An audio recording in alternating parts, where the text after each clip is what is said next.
Radio Free Tatooine presents Galactic War Report, a Star Wars Galaxy of Heroes podcast.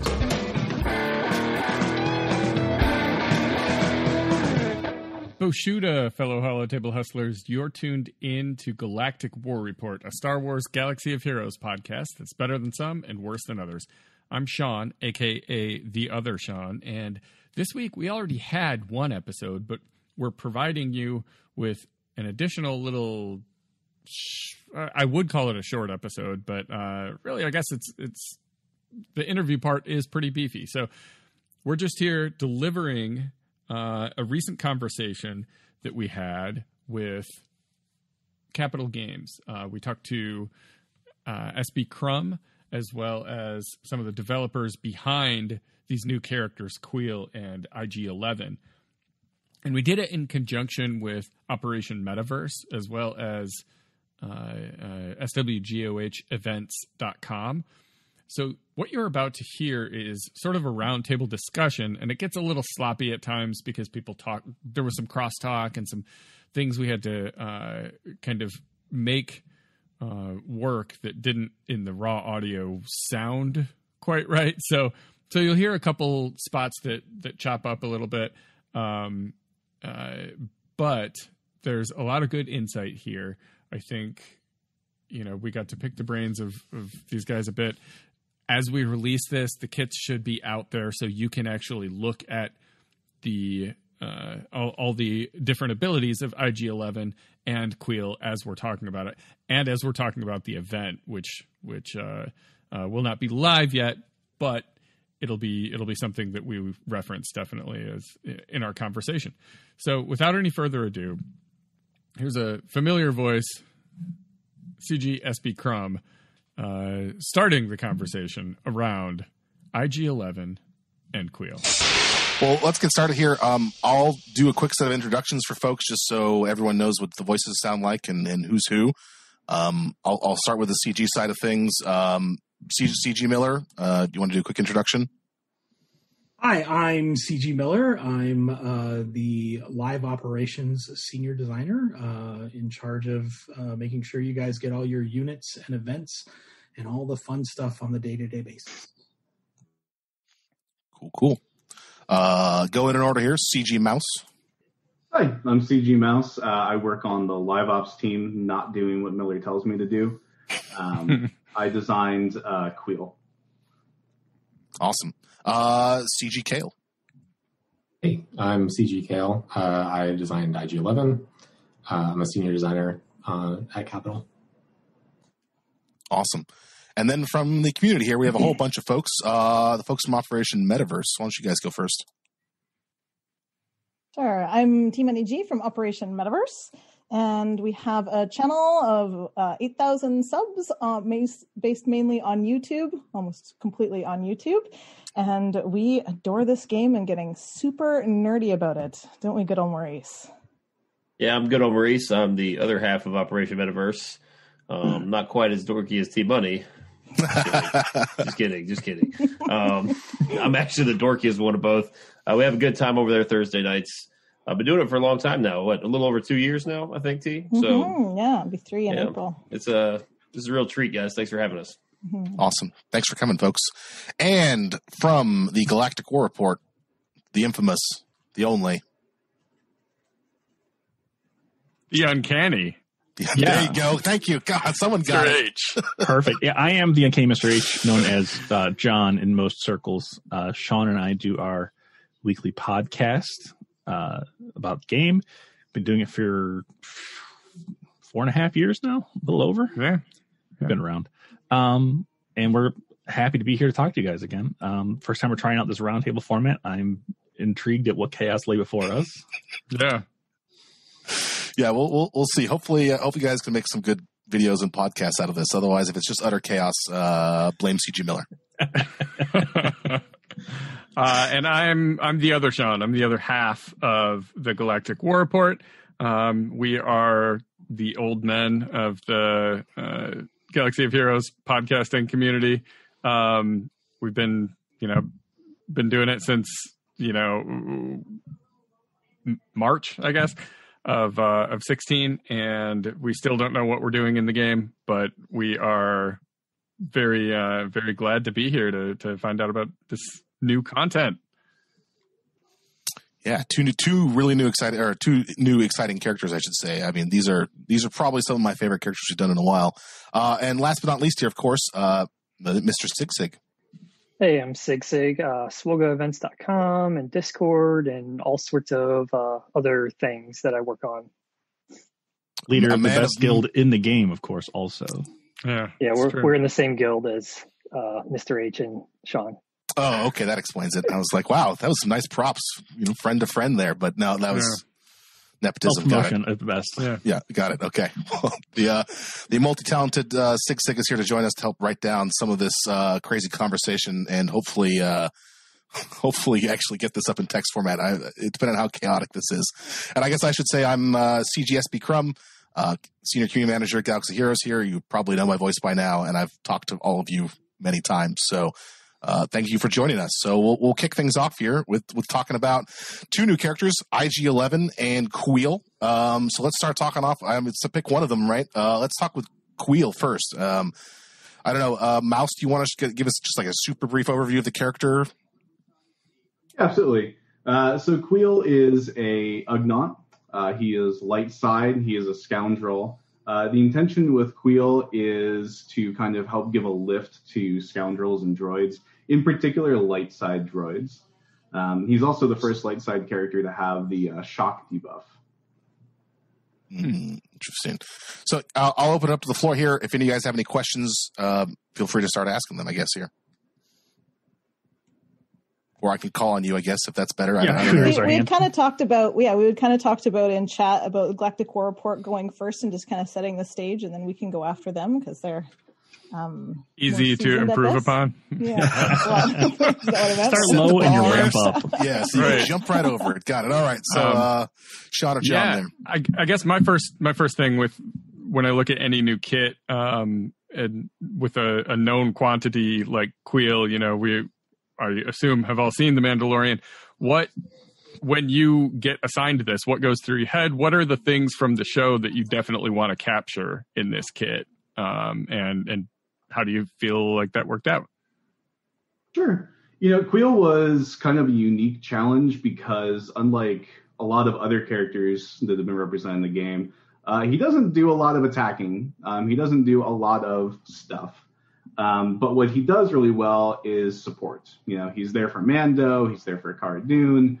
He does a lot of things to help those people through the troubles and the trials and tribulations they're going through. So tried to capture that really well by giving him I Have Spoken, which allows him to give out unique buff for scoundrels and light side droids. And I also wanted to try to capture in episode 1, he shocks the blurgs, which I thought was a really, really cool both mechanical possibility and just how it looked aesthetically.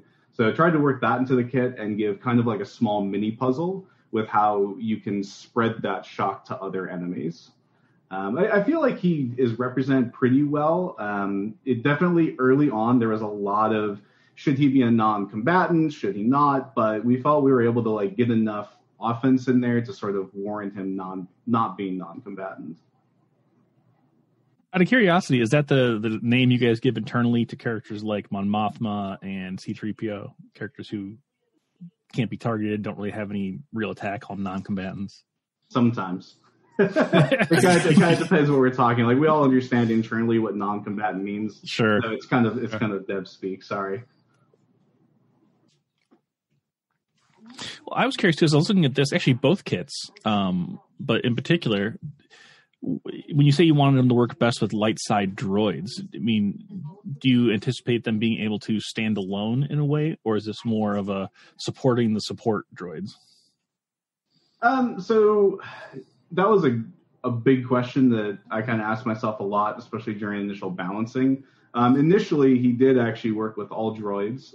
Part of what came down to the light side restriction is when he was paired with Grievous, there were a lot of problems from a balance perspective.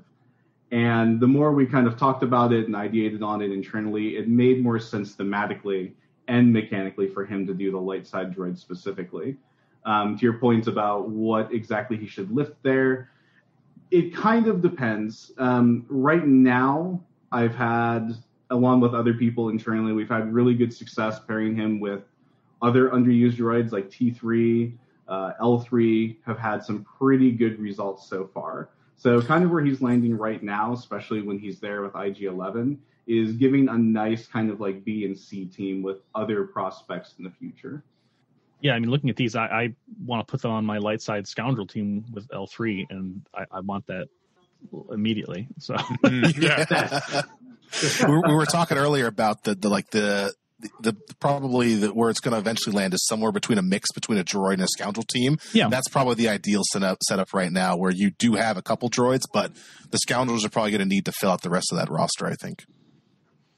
Yeah, and that's kind of another thing that I guess I don't want to meander too much into other character specifics here, but something that I think of with regards to Mandalorian and Cara Dune, Grief, now Queel, and IG-11, like, we're used to having these groups. No one runs Night Sisters with a couple of rebels thrown in. Like, we're used to how that team feels, or Troopers, or Old Republic, or something like that.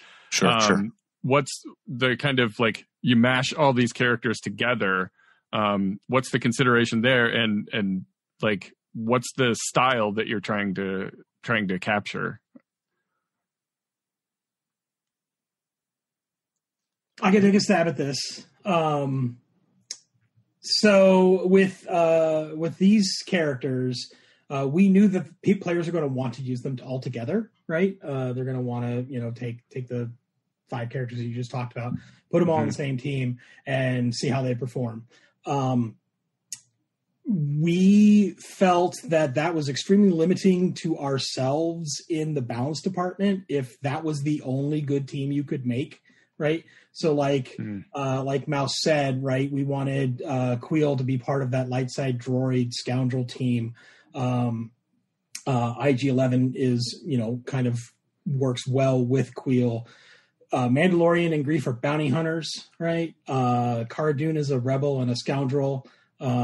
So like there is a lot of disparate parts to that 5-person team. And while we did have in the back of our mind, yes, we want all 5 of these to work together, there is a definite character you could put as the leader that will, kind of do their thing across everyone. It wasn't like, that is probably not the meta team. Someone will prove me wrong, and reach the top of a ladder with it. Probably not the meta team that these characters belong on, but they all definitely have places. Yeah. I also appreciate that you took the bold choice of having a non-weapon relic, which is, I think, not used enough in this game. The blurg as the relic is amazing. Mouse, you had an interesting story about that earlier, didn't you? Yeah, so my initial pitch was Queel riding the blurg, actually on screen. And Art had a lot of concerns about that with additional rigging and some other complications with just general character readability, visibility. You mean making a whole nother creature for him to sit on was going to be hard for Art? Weird. Yeah, it was weird. I was really surprised. So after we had kind of had that discussion, I was like, well, can we make the relic a blurg? And they're like, yeah, I think that would work. So that's kind of where we ended up with that. Now, I'm actually really excited we were able to get that in. I think it looks great. I picture that because it's a relic blurg. Like there's just one super buff blurg he rolls around with that's just working out all the time. It's the one he's hanging out with in the show, right? That he tries to get Mando to ride or whatever.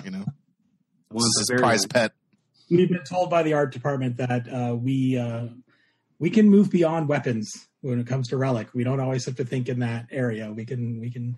Admiral Piet had his admiral's badge as his relic, so we're trying. We only use weapons when really nothing else fits. Fair. Then I guess the other obvious thing is there is a third character here, and IG-11, kind of in the spirit of Chewie and 3PO, or Backpack Chewie as we dubbed him. He's toting a familiar face with him. wonder if you could talk a little bit about how you started thinking about IG-11 he's a complicated character because he's like an assassin droid to start with, or bounty hunter type droid to start with, and then ends up being this nurse droid. So how do you tackle it, and then how does it end up looking, and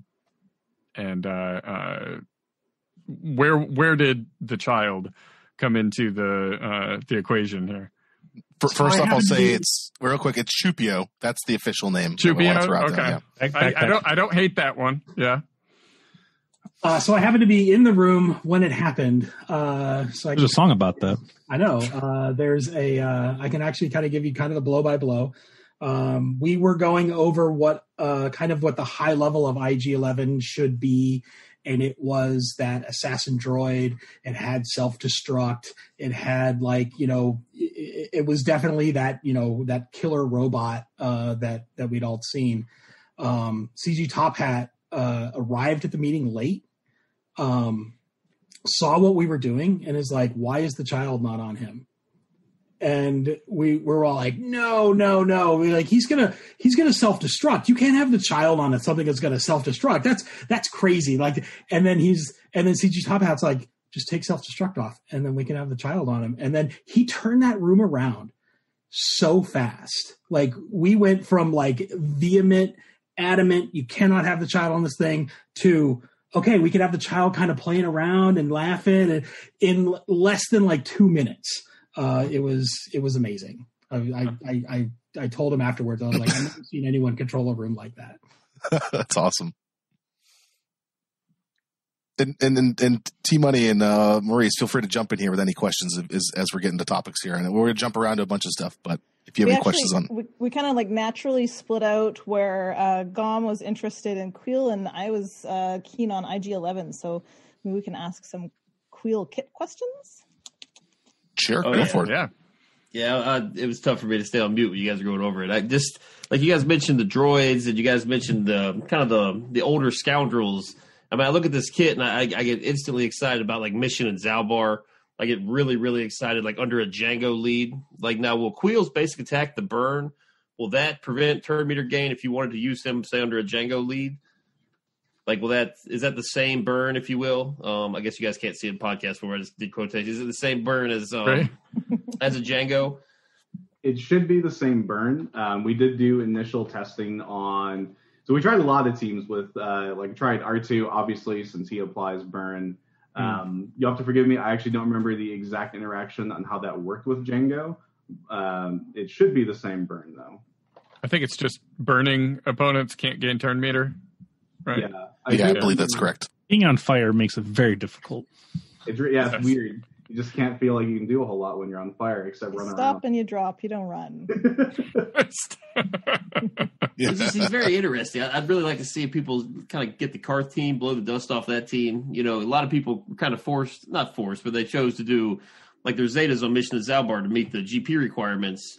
And now it looks like with Queel and IG-11, there's going to be just a whole lot more regeneration aspects to the team. And I think Zalbar is going to be really, really good. I'm really excited about Queel. Just very, very cool. The stun, the shock, I don't know. Shock is cool within itself, but then, you're going to heal up. I believe he heals up IG-11 with the shock. Is that how it works? He has some healing element for shocked enemies. Yeah. Let's make that up. On his unique, he has the ability to give protection, recover protection when enemies inflicted with shock for him in IG-11. So that helps give them a little bit of sustain when they're kind of together. Oh, sorry, Queel and droid allies. Then there's other benefits for IG-11 if Queel is present as well. There's a lot of potency elements as well. I think you guys did an excellent job with this character in like you guys said, bringing out some of the older characters. I'm really excited about him. How is there's a revive mechanic in the kit. How is that going to interact with I have L3 Zeta? Which one takes priority? How is that going to interact? I think you mean Vandor Chewy. He's the one who does the res. Oh, there's an 80%. One of these kits, there's an 80%. With Let's make that Queel, if he has Queel's buff, he'll revive. Yeah. And then L3, it's not actually a revive. It's when they get to 1% health, they jump back up. So I was looking at it, and it looks like he gets 2 lives. So if L3 doesn't die, but L3 loves to die because she loves to taunt. So it's kind of it's difficult to manage, but they're definitely synergistic, especially with the Zeta. L3 absolutely has a very strong place with Queel. Some other good characters that worked really well there were like T3. T3 did some really fun things. Having a queer lead did a lot of really cool things. IG88 actually did a lot of really neat things in the leader slot. All of those things worked really well together. So like you're saying, dusting off some of the older scoundrels. Mission Zalbar also were super fun, and I'm really excited to see what you guys do with that. Yeah, I love Mission Zalbar. I love them. So this is exciting for me. Excellent job with this kid. I mean, I'm pretty pumped. So I guess like T Money said, she was super interested in IG11, so we naturally just kind of split up the kits, if you will. So you want to ask questions about IG11? Sure, or we can reset back to the start and ask about IG11's kit again, or Sig, do you want to jump in? We definitely have to talk about the Galactic Challenges at some point. Yeah. that's what I'm the most interesting part of all of this, but except that the characters are so interesting. So. Yeah, I mean, we can circle back to about the events and how they're going to be distributed and all that, and whether that's going to be. Then I have to start talking. Oh, jeez. Nobody wants that. Crumb up. But yeah, we can talk about IG11 briefly. I mean, Kale, do you want to just like give a brief idea of what the kit's like and sort of the goals there with the character? Sure.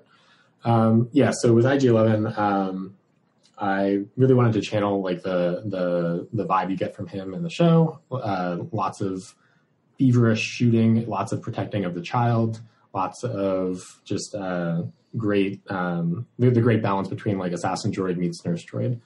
So that's kind of what I channeled into the kit. He's pretty flexible in like what role you want to put him in. Deals a lot of damage, able to heal the team, taunts a bunch, counters a lot, or responds to countering a lot. So it's a lot of really interesting ways that you could even mod him.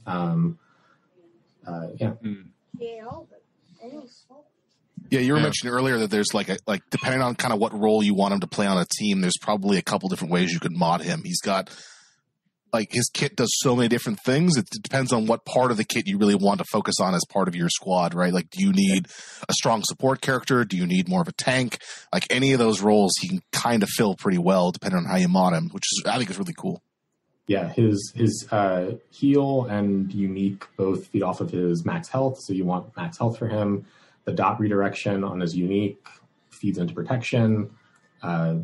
There's a lot of different ways that you can kind of play with him, which is really cool. Yeah, I'm freaking out. I have so many questions to ask. Who was that though? Who's that? Yeah, I was just going to comment on IG11's model is amazing. Like there's so many parts that moves, and the child going into the pouch, IG11's head moving in 2 different spots, and his guns coming out to the side. It seems like it's way more advanced than a lot of the other models. Yeah, to Miller's point, like when we started talking about the child being on the model, like all the artists' eyes kind of like lit up, like, oh, we can play with the child, like this is so cool, and we can like they were really excited about IG11 and the like kind of the hallmark movement that you see in the show of everything's moving around and he's rotating around, and really wanting to capture that. So it's I think everyone who worked on this character was equally excited to be working on this character. Yeah. Yeah, it's absolutely beautiful. It's a beautiful model, and there's just the sentimentality that goes along with the child that's really captured in the I'm sorry, I don't know what you call it, like the spinny profile where you can just look at your character and mod in that screen with him kind of coming up and down and waving. There's a lot of sweetness for the it's so sweet. But the character itself, like I looked at the kit but and it's a cool kit. It's a long kit. Like it's kind of takes some playing with the character to really understand everything that's going on. There's a lot going on. It's a very, very cool and comprehensive kit.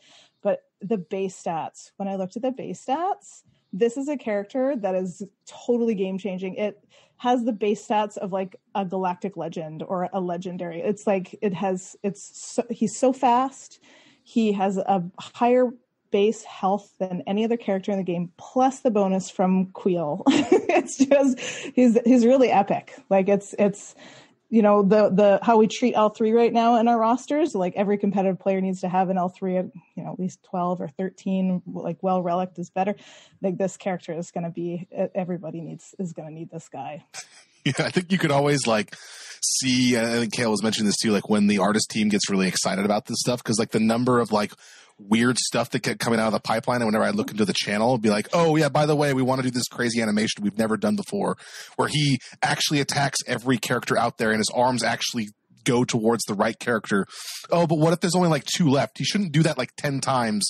He should only do like 2 kind of cool shots, right? And so all the animations have been created specially for this character, and I know it was like pretty ambitious for the team to try and put that together, but like that, and of course the child as well, just seeing the animations of like him popping out and waving and saying hi and all that kind of stuff. Like, it's clear that some artists had way too much fun making that character. So, really, really, really stoked to see how the players like this, because it's going to be a sweet character, not only just for the kit, but from the animations. His basic is cool too. Do you see him as being like essential in rosters? Like, is this what you meant to make? Is like almost a legendary character, a monster? You made a monster. You really did. I don't know. Like maybe I'm wrong, but I think you guys made a monster. You're making me like reconsider. Like, oh wait, did I put a number in the wrong place? Like, no. We tend to get way excited. There's been several characters where I just get super excited on the stream, and I'm like, oh, then. I don't know. I don't really know how to use this character. You can't have the second highest base health in the game after the I'm curious too, since another light side droid obviously is R2D2 with number crunch. If you're going to jack up those already impressive base stats, that's I'm very curious how it all plays out in the end. And under Ray. Yeah, one of my the fun things I was playing with was IG-11 and Queel with R2 and BB-8. So BB-8 would get attacked and would counter. IG-11 would assist off of that counter attack.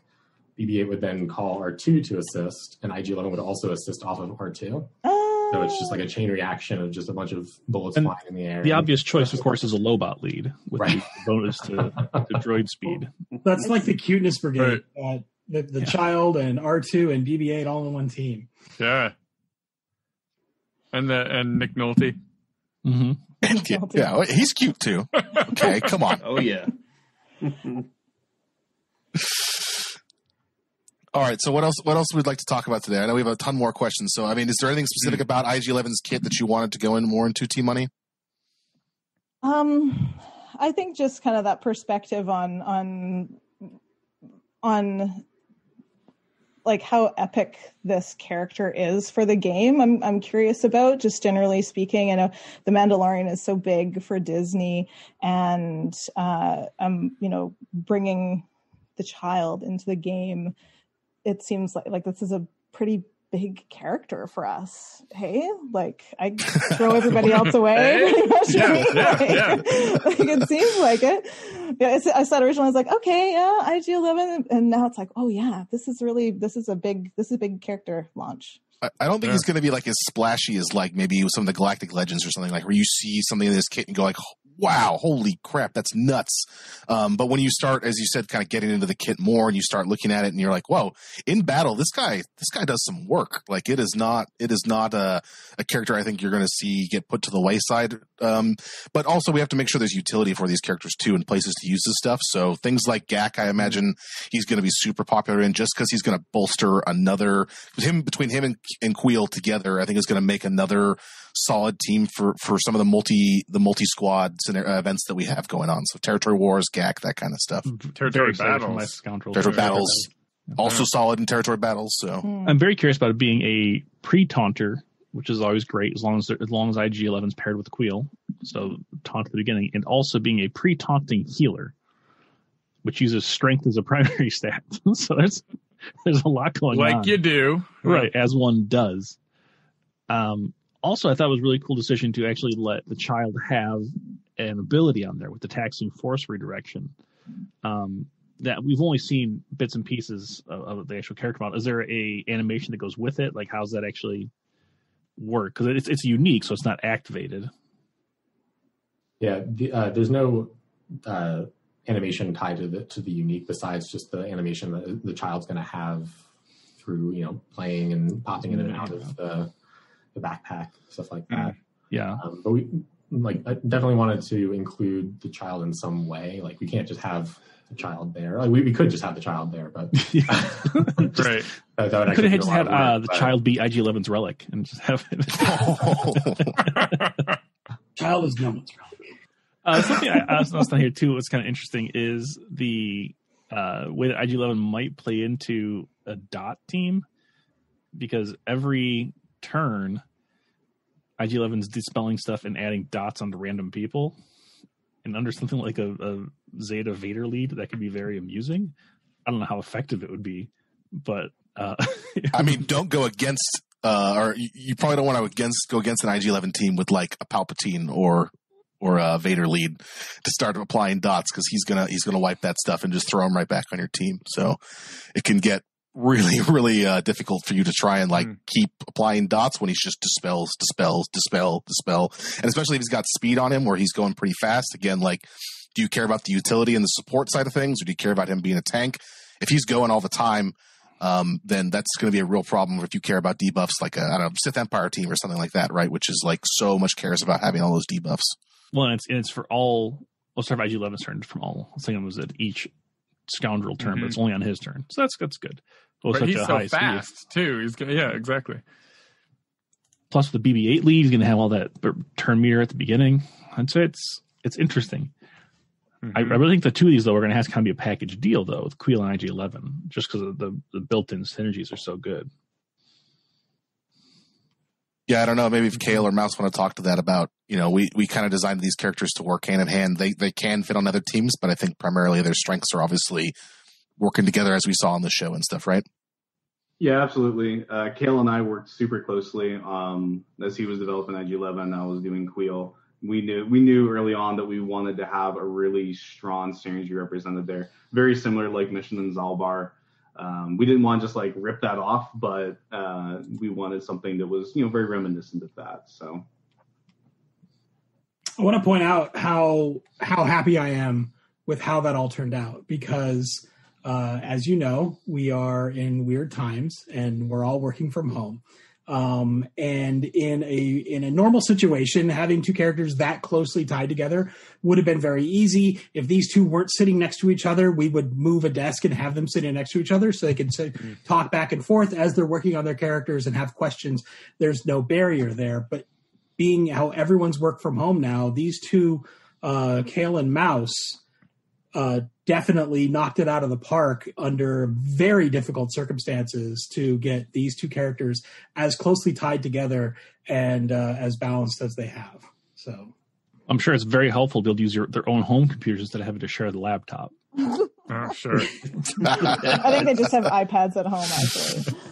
Yeah, the EA doesn't allow us to have laptops at home either, unfortunately. So we have to just go into the office one at a time. But no. So I do have a question, though. We have an idea about how we're going to get these characters.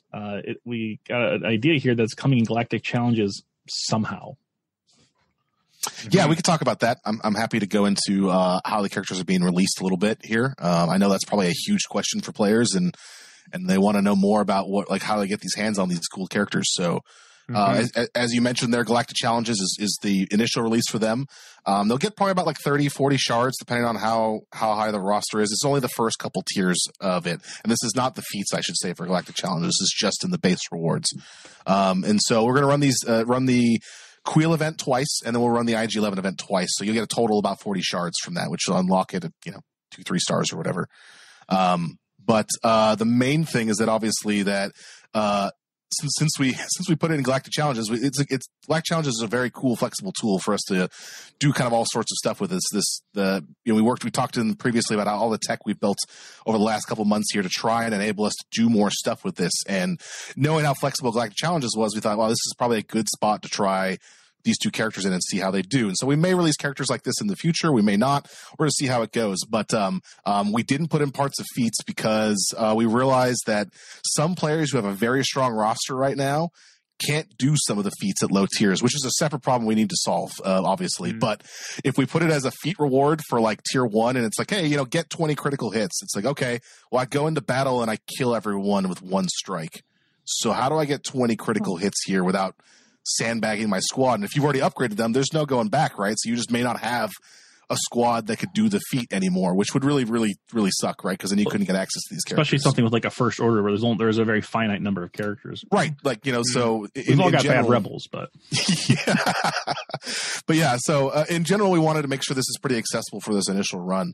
And so after that, we have some other plans to obviously bring them to the game. It's, there'll be other places they're available in. We'll probably add them to some other way to get them on a regular basis on the Cantina board. But right now, the initial thing is, you said the first 2 events, both those events will be on Navarro as well. It's kind of a cool custom Galactic Challenge for each of them, where the art team again knocked it out of the park with some really cool shots from, like, you really feel like you're in Navarro, like the streets and all that. It looks really solid. And have some sort of theming around that. And so, as I said, first 2 will be for Queel and then IG-11 later in this month. So we'll be earning shards throughout this whole month for these characters.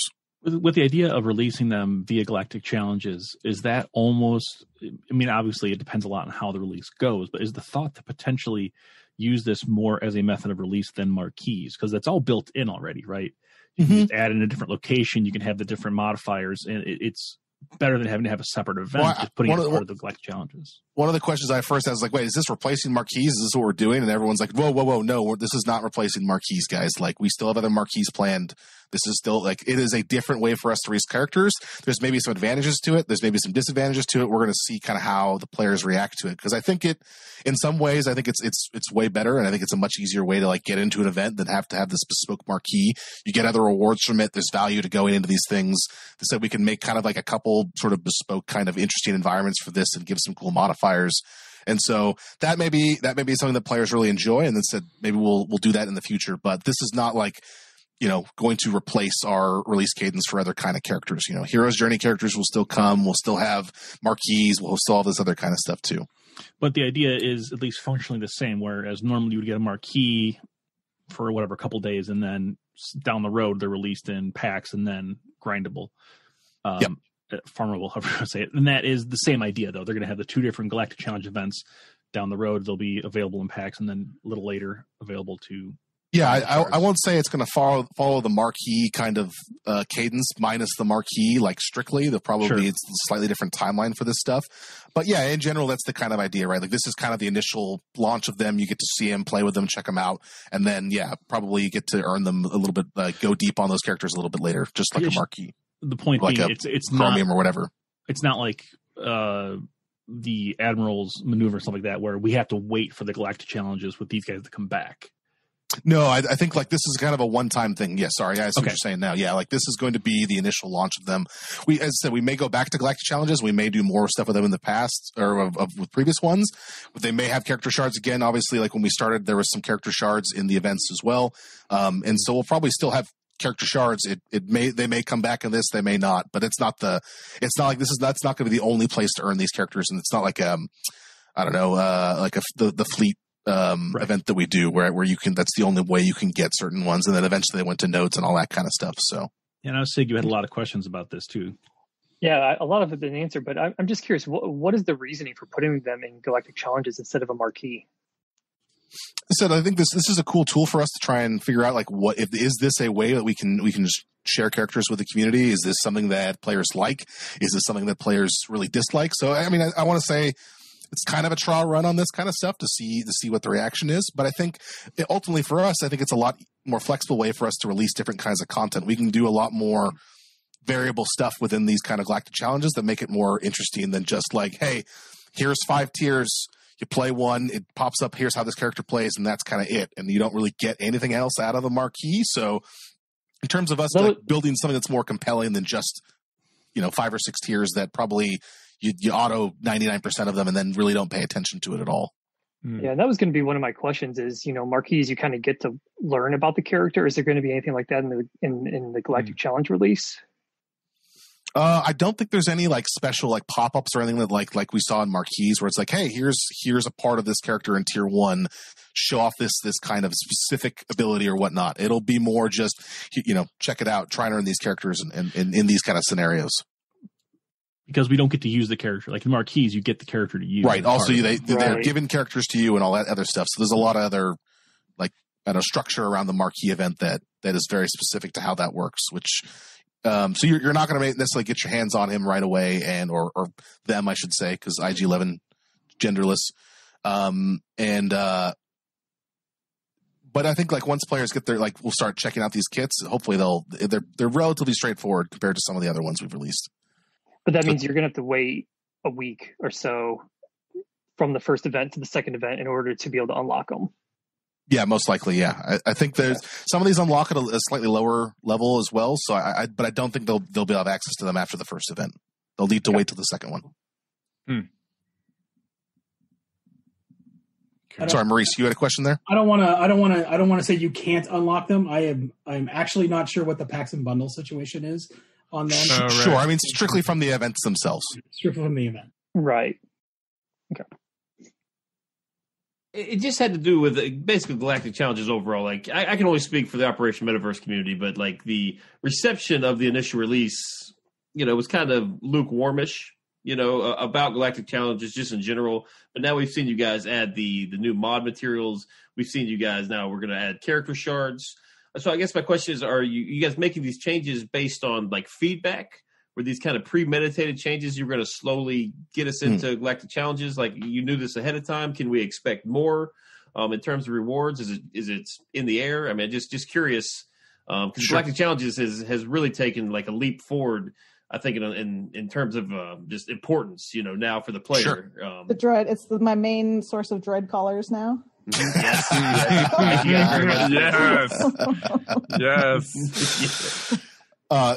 To your question though, I mean, I think we knew we wanted to expand Galactic Challenges from the start. It was intended to grow from the very beginning, from what we initially released. That being said, of course, we had some ideas of what we wanted, where we wanted to go, but a ton of it has been based on player feedback of hey, the way that the feats were structured in terms of are you this tall to ride for G12 or whatever? That players were really not stoked on that because it's well, if I can beat this and I can show that I use my skills to overcome a challenge, shouldn't I get the rewards for that? And that's why we changed a lot of that stuff is based on player feedback. So it's going to continue to evolve based on how the players feel about it and what the sort of frustrations are and what the people like about it. But in general, we knew there was going to be some kind of major changes we had to it. And there's still more changes coming to it, from now into the future, right? There's got to be a lot of stuff that's going to happen to keep growing that feature. And we've got a lot of stuff planned already for that. But I will say, though, for sure that the team has been very, very interested in feedback across the board on how players are liking individual events. Are the feats like this correct? Did this feel good for a player? Did this not feel good? Was there actually a puzzle here that some players liked, or was this just too easy? And so I know CG Coffee has been working very closely with folks to try and make sure the events that are going forward listen to all the feedback from the players very closely. Ooh. Yeah. Wow, silence after that one. That must have been that bad, huh? We're off. No, I mean, I could keep going. I was just I'm done. Yeah. So I guess I'll throw one out there that I mentioned before that we're kind of used to playing squads and having groups of 5 be a meaningful thing to put it all together. Oh, really? I've never heard that before. I know, right? I think you see where this is going. We've got 5 characters now. 2 of them are brand new. That can only mean one thing. Well, it means 2 things. There's some Mando packs back in the store too. Mm-hmm. What's going on? Where's this going? So I'll give you the PR answer first, which is at this time we don't have anything additional to announce around the Mandalorian characters at this moment. But I mean, if you've seen the show and you know how the arc of the show goes, and you probably have a pretty good idea where this is going without me telling you. I want Moff Gideon, and I haven't done anything with Mandalorian yet. I want it though. You know, I'm busy with Sheev. I don't have time to grind Grief. Grief is great. You should definitely grind Grief. He's Grief a solid is character. Wonderful, but I got to bring Grief is Marauder to great. Relic 7 for some reason. Well, hopefully my non-answer was sufficient, but you know, don't get your hopes too down. Don't get your hopes too down. I like it. Switch it up there. Yeah. Real quick, I want to circle back to the child. Sure. You know, he's on IG-11. Is he ever going to be his own character, or is this kind of the way he's coming to the game officially? Well, we You're talked asking, about is this the way? Yeah. Sorry. We have no new characters to announce for the Mandalorian. No, I'm just kidding. Obviously, like the child is a very kind of sensitive topic for like how do we represent this as a character. You know, people care about this character a lot. They really love him or her, or it or whatever you want to call it. I don't know if it has a gender actually, but good questions for Lucas. But in general, like we have to be very careful. We don't want like some of our most beloved and favorite characters just smacking young Force-sensitive children and trying to kill them. That would just be terrible. We'd never want to see that. Like Anakin or something. No, that never happened. That's gonna be the new event, huh? Beat up the kids. Right. Yeah. So obviously we didn't want edit this part out. We didn't want like you shooting at the child. Like that seems not cool. So there's maybe some other ways to bring the child into the game. It was one of our initial concerns when we were talking about IG-11 too. Like if IG-11 is what this character does, like how does this character interact with the rest of the characters in Galaxy Heroes? And I think like we'll continue to explore that space in the future. But I would hesitate to say, I will never say never, but it would be a very long road to getting him as a character by himself, just because of some concerns around like beating up on children. Right. Yeah. We're going to go the Groot route. We're going to get Baby Yoda, and then we're going to get Teenage Yoda. Yeah, that's what I was. So I'm really hoping for season 2 is just like grouchy. I don't care. You're not my real dad, Mando. Right. Kind of. Yeah. Well, he evolved. Already older than half the characters in Star Wars. True. Right. Yeah. But like when he's 100, he's going to be like really, really like a teenager, right? If we follow sort of generally, I think where his timeline is, right? So.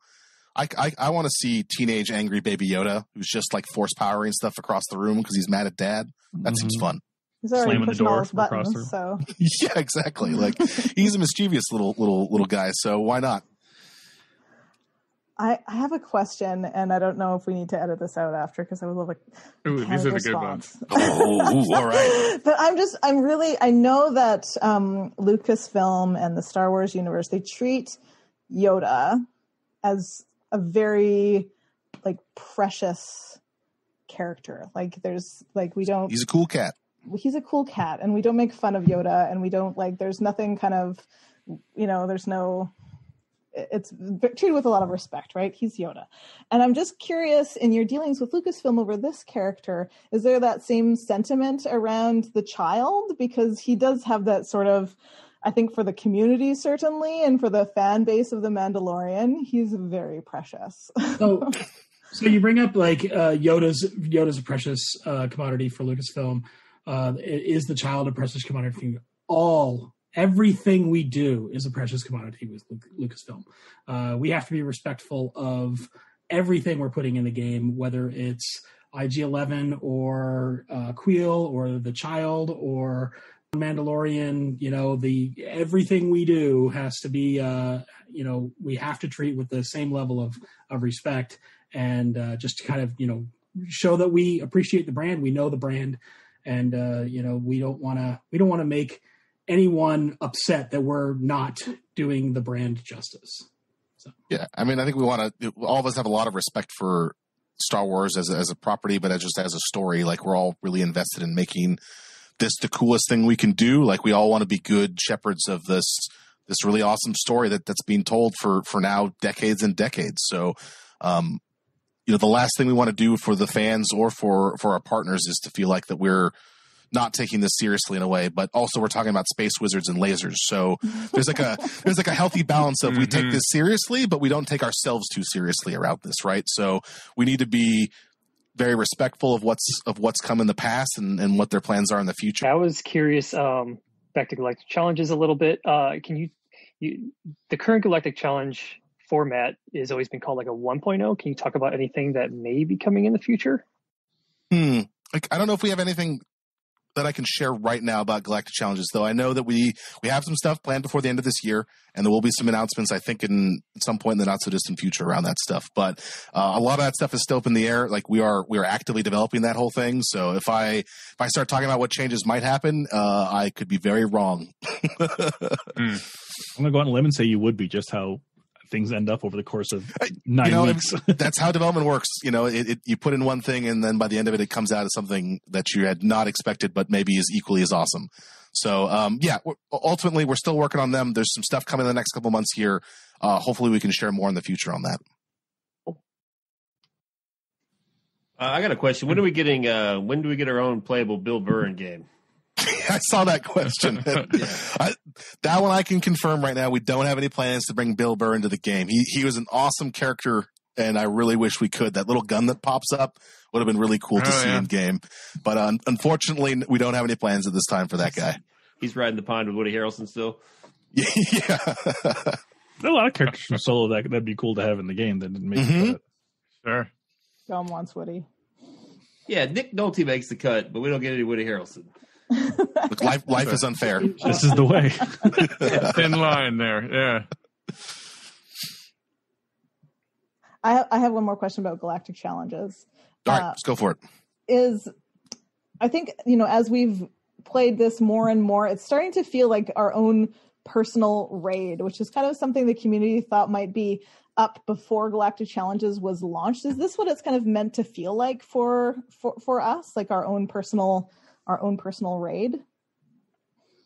I don't think we've ever thought about it that way. Maybe Miller, you have more to say on that.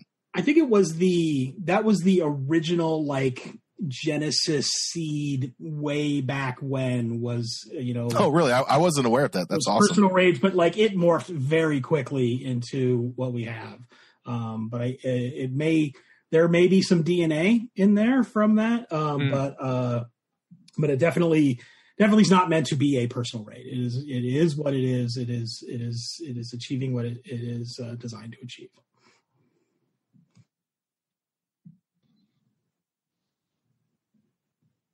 All right, what else we got? Come on. And we got some more hard-hitting questions here. I don't know. The last one you guys you fumbled. We had to cut it out. So. I know that was We're all scared to ask you anything now. I got real confused. That one's on Chrome. I fumbled and then Scott just. Yeah, you think I didn't hear that, Miller? Oh yeah, I heard it. Miller's I messaged here. T-Buddy immediately. It's like, oh, did you hear that? I want to ask about the Razor Crest, but I suspect that's going to be we have no plans immediately to announce about anything. Yeah. Nothing about we don't have anything on the Razor Crest right now. Just Queel and IG-11. How many of these new characters will be pilots on the Razor Crest? See what I did there? That's nice. It's gonna be crewless, actually. Don't worry. Right. Let's see. Not a confirmation, just a joke. Appreciate that. You never know. Sarcasm doesn't do well on the internet, I hear. Really? It's in voice at least. It's a text. It's a whole different ball game. Yeah. Well, I can't do /S like with my hands, so. Sure you can. And these Galactic Challenges aren't going to, since we're getting these character shards, they're not going to remove any other type of gear on the higher end, right? No, this is just for the low tiers, so it shouldn't affect pricing at the upper tiers. Though the pricing does vary from event to event, so I won't say it's like exactly commensurate, but the shards are not part of that. Okay. I guess my only go ahead. With Queel's kit, I have spoken. Is that going to apply twice if they're a scoundrel droid? So if they're a scoundrel droid, they will gain the benefit of both of those buffs. Gotcha. Effects, I suppose.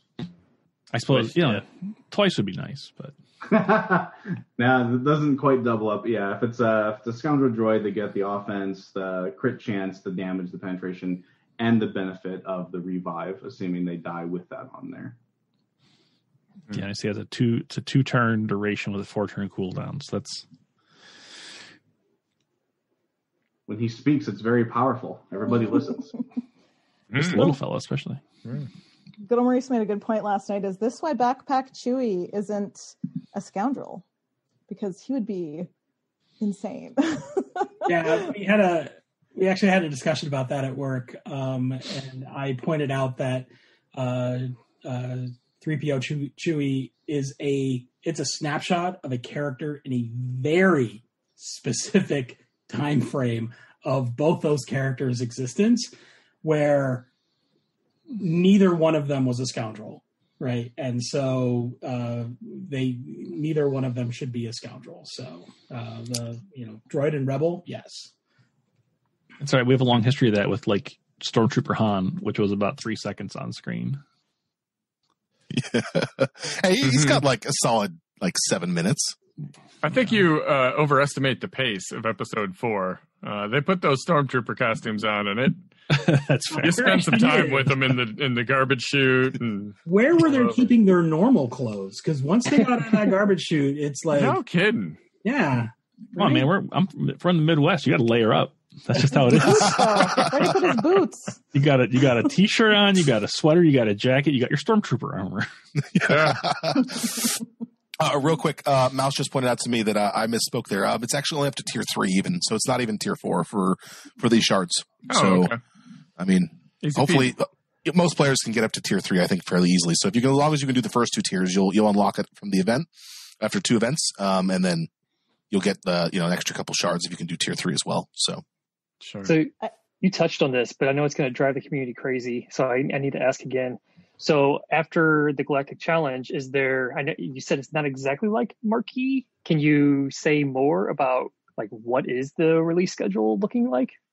Yeah, so we've been talking about it this week about like what does the actual release look like at like post the Galactic Challenges, and I don't think we have any. I can't say exactly what's going to happen to them, but it'll follow kind of a similar thing. It'll probably move to a couple different areas but probably on an accelerated schedule as well. So it's going to like come to, I don't know, something like Chromium packs or something like that, and then probably go to be an additive drop or no drop or something like that. So it will be available for players to unlock, said in the future as well. But I don't think I could share like, it's going to here's the cadence, here are the dates and that kind of stuff right now. So accelerated schedule, there's a good reason for that, right?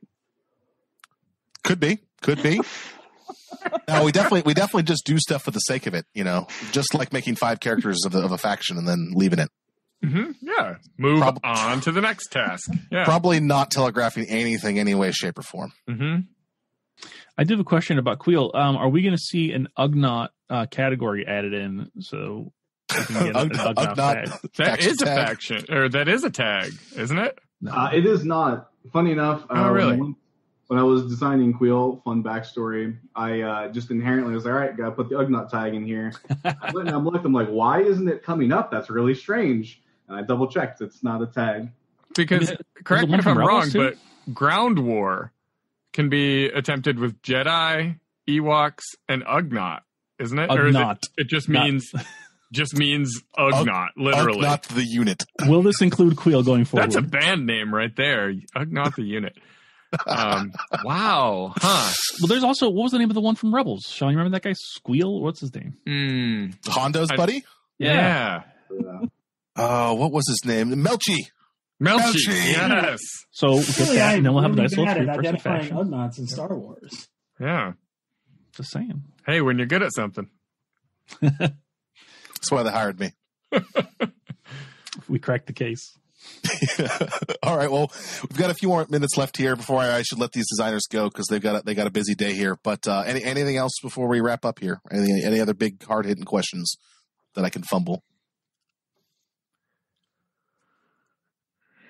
You guys answered a lot of the questions I had just kind of passively as we've been moving on here. So Yeah. Trying to think of one that is going to get answered.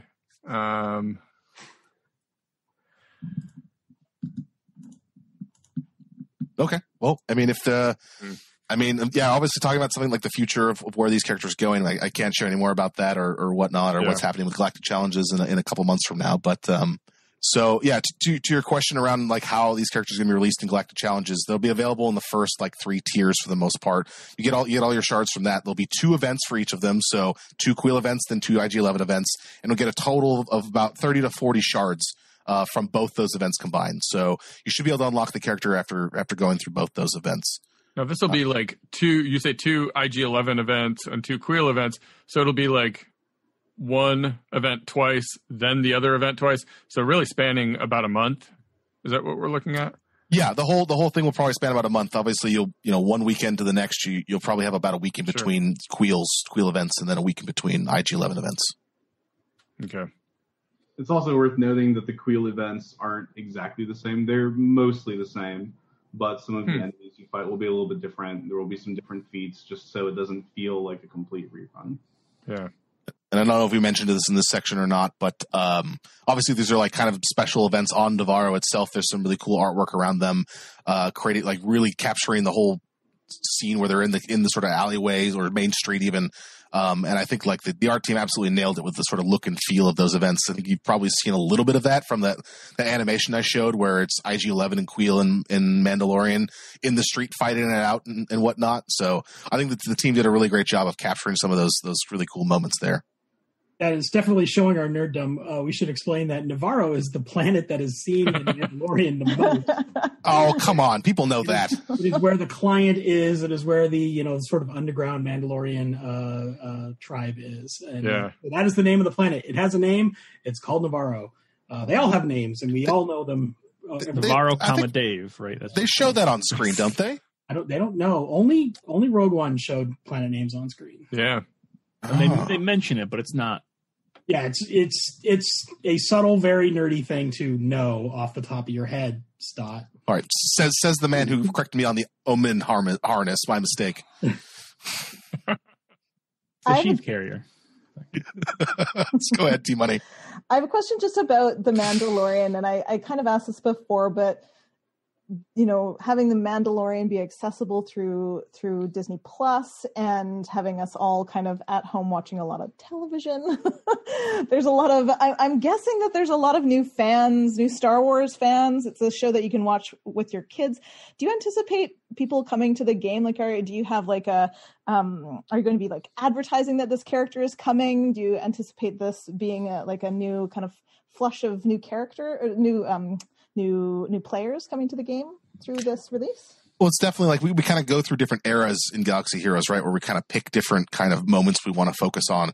So obviously we're going into Mandalorian stuff in concert with Season 2, and that's very exciting for us. So yeah, we expect a lot of new players to come into the game as well. I think Mandalorian has sparked some Star Wars fandom in people that probably don't normally look at Star Wars. I know just anecdotally, a lot of my friends who've never watched Star Wars before have been like, I am into Mandalorian. This is one of the coolest things I've ever seen. So absolutely, we're going to see a lot of hopefully new players coming into the game. And there'll be some cool like new icons and stuff in the store and all that fun stuff, right, that the players will get to see and whatnot. You can just replace the icon in the store. Screen? No new loading screen, sorry, unfortunately. Yeah, just make it with that guy who's just like, I would like to seize the baby. Yeah. Make that the screen. The client, yeah. Werner Herzog. Good old Werner Herzog. I can't believe he's in that. That's amazing in itself. Can't either. My favorite anecdote is that he used to walk around the set talking to the child puppet like it was a person. It was a child. Cry the first time he saw it? Yeah. Wept the first time he saw that? I cried the first time I saw it. Yeah, I guess we all did, so that's fair. Right. If you've seen any of Werner Herzog's other work, it's truly amazing. I highly recommend seeing the contrast, at least, between his work and his role there, because he's a very serious man in most cases. And I remember there's an interview with him where he gets shot in Los Angeles, and he just sort of stands there, and everyone else is freaking out and getting down. And he's like, I believe I've been shot. All right, let's go. And it's just like the most Werner Herzog thing I've ever seen in my life. Well, I think we are good. Yeah. Yes. All right. Let me stop the recording then here. I hope all that makes it into the podcast.